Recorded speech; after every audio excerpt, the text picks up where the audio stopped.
Everybody is sad when their side loses an election. But the day after, we have to remember that we're actually all on one team. This is an intramural scrimmage. We're not Democrats first. We're not Republicans first. We are Americans first. We're patriots first. President Obama in the Rose Garden talking about moving forward, the transition of power to now President-elect Donald J. Trump. One image today seemed to capture what many Democrats were feeling. This is the White House staff looking on at the president at the Rose Garden.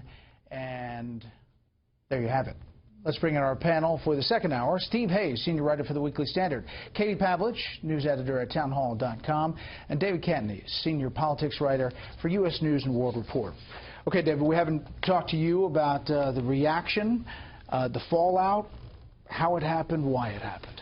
I think that we're still going to try to figure out why this happened. I stood in the ballroom last night with the Trump supporters. I don't think the Trump campaign knew that a lot of these states, like a Pennsylvania and even a Wisconsin, were going to fall into their camps. But they have, and I think everyone has acted appropriately as this process has gone out. Trump with a very gracious speech, Hillary with a very gracious speech today, and I think Obama trying to form some unity today. I think the next step is going to be back on the president-elect, Donald Trump, and do we see the posture of him that he showed on election night, or should I say election morning? Does he continue that, or does he go back to sort of the red meat that he was famous for, the more combative, no-nonsense, in-your-face approach as he approaches to govern the country, lead the country? We're told from the campaign that he worked personally on that speech and formed it to that tone.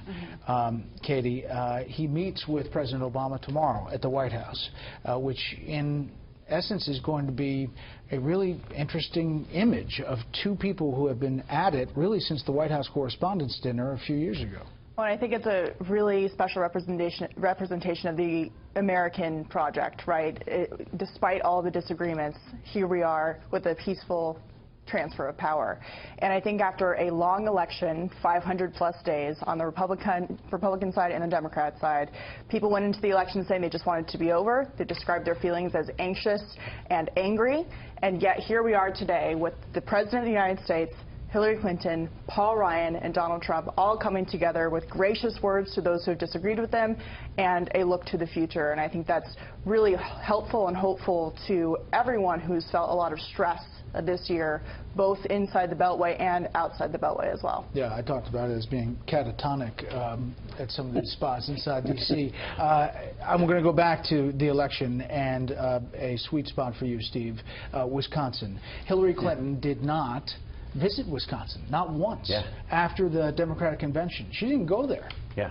Republicans haven't won the presidential election in Wisconsin since 1984. Democrats thought they had it in the bag. It was part of this much-discussed blue wall. Polling showed it reasonably comfortable for her.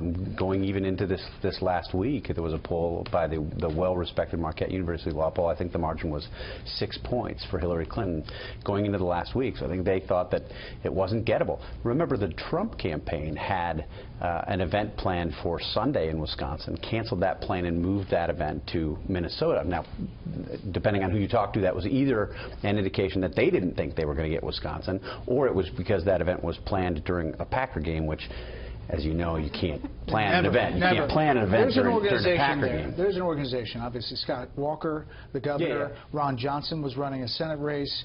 Reince Priebus is from Wisconsin. He was throwing money in there.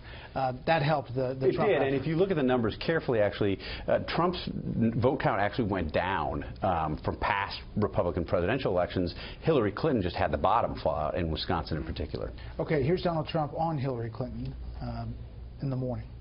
Hillary has worked very long and very hard over a long period of time, and we owe her a major debt of gratitude for her service to our country. Now it's time for America to bind the wounds of division. I say it is time for us to come together as one united people. How does he do that, Dave? I think he does it by reaching out to some of the people that he has defeated. And he said also in last night's speech that he wanted advice. He wanted to bring together some of the brains and some of the muscle of that big primary field that he defeated. What an overture would it be if you reached out to Jeb Bush and said, what should we do on education? I know that's a passion of yours. Maybe go to Marco Rubio and talk to him about immigration. I think those gestures, especially in the beginnings, as he tries to put his administration together, would go a long way. I also think it would be fascinating if he reached out to some Democrats. You know, Hillary Clinton has obviously offered her counsel. I don't know if she would be the first one he'd go to, but is there any Democrats that Donald Trump would even place in his administration, or is he going to keep his core? Rudy Giuliani, Chris Christie, Jeff Sessions, is he going to stick with the people that stuck with him, or is he going to be willing to branch out and show a little breadth across the aisle? I think there'll be some surprises in here. If you know Donald Trump, I do think that loyalty is a big thing, obviously, for him. He did have a call with Chuck Schumer and also Nancy Pelosi, and they talked about infrastructure bills and maybe moving that forward. Well, I think that we need to take a step back here on the coming together with Democrats argument. The Republicans now have a mandate. We have a Republican in the White House. We have a Republican-controlled Senate and Republican-controlled House. We've had divided government for a long time, and as Paul Ryan said today, they have a lot of good ideas on the table that they've been trying to get through that were obstructed by Harry Reid for years, that they now are going to be able to push through as a result of this election.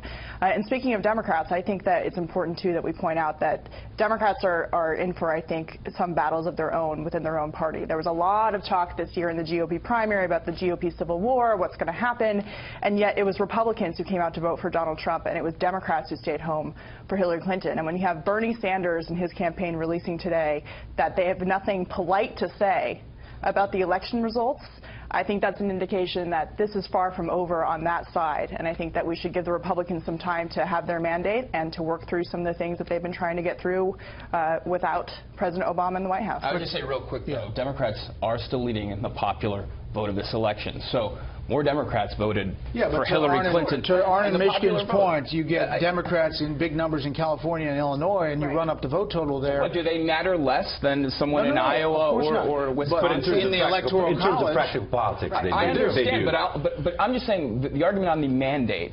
This is still a very divided country. This is a 200,000 vote divided. But this looks a lot like very close to 2000. This isn't a 315 to 330 electoral college sweep. So I 50-50. No, but in some respects, in some limited respects, it looks like 2008. Not in the vote count, not in the electoral college, but in terms of the message from the voters. And the message from the voters has changed. We're sick of Washington. Sure. We're sick of the way it's done. We haven't had accountability forever. I think Trump has an opportunity. With this vessel, even change with this candidate, it's about change. Look, if you go back and you look at the past decade, we've had 6 elections. 5 of them have been change elections. The only election that wasn't a change election was 2012. And this one is not just a change election, in my view. It's saying about those other elections, hey, we told you we want to change, and we really meant it. That's what this election is. And I think he'd be much better off leading with something like Obamacare than he would trying to do kumbaya with Democrats.